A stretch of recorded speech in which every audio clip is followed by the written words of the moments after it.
Hello नमस्कार साथियों, स्वागत है आप सभी लोगों का मेरे यूट्यूब चैनल पे। आशा करती हूँ कि आप सभी लोग ठीक होंगे। मैं आज आपको बताऊँगी कि मतलब हम कैसे मेडिकल सर्जिकल नर्सिंग को पढ़ें और इसका क्या सिलेबस है। तो स्टार्ट करते हैं वीडियो को। प्लीज़ वीडियो को एंड तक ज़रूर देखना और अच्छा लगे तो लाइक शेयर और सब्सक्राइब ज़रूर करना। पहले किसी भी सब्जेक्ट को पढ़ने से पहले हमें उसका सिलेबस क्या है उसके बारे में हमें पता होना चाहिए और उसमें कौन कौन से टॉपिक इम्पॉर्टेंट हैं, कौन कौन से क्वेश्चन एग्ज़ाम में पूछे जाते हैं उसके बारे में भी हमको पता होना चाहिए। कौन कौन से क्वेश्चन हमसे पूछे जाते हैं और कौन कौन से इम्पोर्टेंट हैं इसका पता लगाने के लिए हम क्या करेंगे, जो प्रीवियस ईयर के क्वेश्चन पेपर रहते हैं उनको देखेंगे कि उनमें कौन कौन से क्वेश्चन पूछे गए हैं और कौन कौन से क्वेश्चन इसमें रिपीटेड हैं। तो वो जो क्वेश्चन होते हैं उस पर ज़्यादा फोकस करने की ज़रूरत होती है।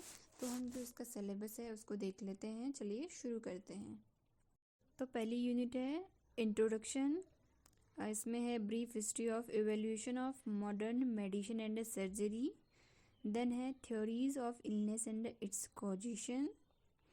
फिर है इलनेस एज ह्यूमन एक्सपीरियंस। फिर है review of nursing process and nursing care plan. दूसरी यूनिट है नर्सिंग असेसमेंट। इसमें क्या है, हेल्थ असेसमेंट, मतलब कि हेल्थ असेसमेंट कैसे करते हैं। उसके अंदर आप पढ़ेंगे health history, physical examination, nutritional assessment, journal clinical investigations के बारे में। यूनिट थर्ड है पैथोफिजियोलॉजिकल मैकेनिज्म ऑफ डिजीज़। इसमें हो गया स्ट्रेस अडेप्टेशन और stressors management, nursing interventions, inflammation, defence against injury, nutritional considerations. उसके बाद आती है आपकी चौथी यूनिट। उसमें क्या है, वो है अल्टर इम्यून रिस्पॉन्स। उसके अंदर overview of normal immune system, Altered immune response, hyper sensitivity and allergy, assessment of immune system, diagnostic evaluation, allergic disorder जिसके अंदर आप एनाफिलेक्सिस पढ़ेंगे, एलर्जिक राइनाइटिस पढ़ेंगे, contact dermatitis, atopic dermatitis, drug reactions, food allergy, serum sickness, latex allergy. Of client with Altered immune response, autoimmune diseases, rheumatoid arthritis, SLE, ankylosing spondylitis, graft versus host disease। पांचवी unit है fluid and electrolyte imbalance.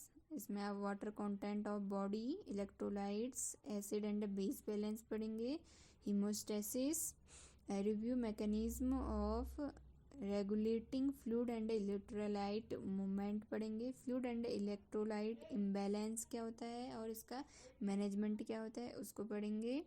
Unit 6 में आप operation theatre technique मतलब OT के बारे में पढ़ेंगे। इसमें जो ओटी का फिजिकल एनवायरनमेंट क्या होता है उसके बारे में पढ़ेंगे। ऑपरेशन थिएटर रूम, उसकी क्लीनलीनेस ऑफ टेबल की, ट्रॉली की, लाइट कैसी होती है वहाँ, अदर इक्विपमेंट के बारे में पढ़ेंगे।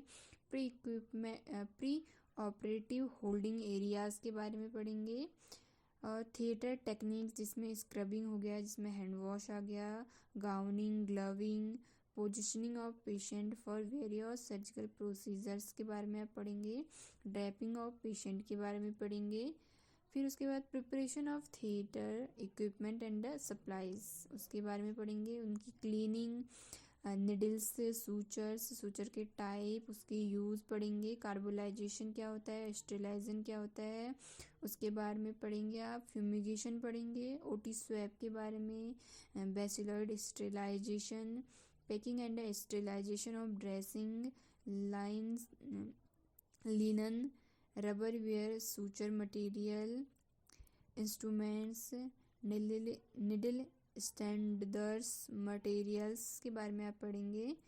फिर उसके बाद आती है आपकी यूनिट 7। यूनिट 7 में आप पढ़ेंगे management of patient undergoing surgery. मतलब कोई पेशेंट सर्जरी के लिए जा रहा है तो उसका मैनेजमेंट कैसे करेंगे। तो उसमें आप पढ़ेंगे pre operative preparation and care, जिसमें हो गया physical, psychological, pre medications, legal and ethical, intra operative management, surgical team, nursing activities and responsibilities, anaesthetic agent के बारे में आप पढ़ेंगे, role of nurse in anaesthesia, post operative management आप पढ़ेंगे, इमीडिएट केयर क्या होती है, उसमें प्रोवाइड क्या करते हैं, और ट्रांसफ़र करना पेशेंट को ऑपरेशन थिएटर से, पेशेंट को रिकवरी रूम में भेजना, रिकवरी फ्रॉम एनेस्थीसिया। फिर उसके बाद post operative observation and nursing management, carry out the post operative orders, post operative complications, observation, prevention and management. Unit 6 और उसके बाद जो यूनिट है उसके बारे में मैं आपको पार्ट 2 में बताऊंगी, जो कि होगा जिसमें कि मैं आपको उसमें का जो सिलेबस उसको बताऊंगी, और उसके बाद मैं आप कोशिश करूंगी कि मैं आपको अच्छे से अच्छा कंटेंट प्रोवाइड कर सकूं, और आप मेरा सपोर्ट कीजिए। मैं आपको अच्छे से अच्छा कंटेंट प्रोवाइड करूंगी जो आपके एग्ज़ामिनेशन में हेल्प करेगा और आपको हेल्प करेगा आपके नॉलेज को बूस्ट करने में। आपसे रिक्वेस्ट है कि अगर आपको वीडियो अच्छा लगता है तो आप प्लीज़ इसे लाइक कीजिए, शेयर कीजिए और मेरे चैनल को सब्सक्राइब कीजिए, और कमेंट में मुझे आप ज़रूर बताना कि आपको वीडियो कैसा लगा और आपको नेक्स्ट कौन सा टॉपिक पे आपको वीडियो चाहिए, तो मैं आपको प्रोवाइड करूँगी। Thank you, thanks for watching. Like, share and subscribe.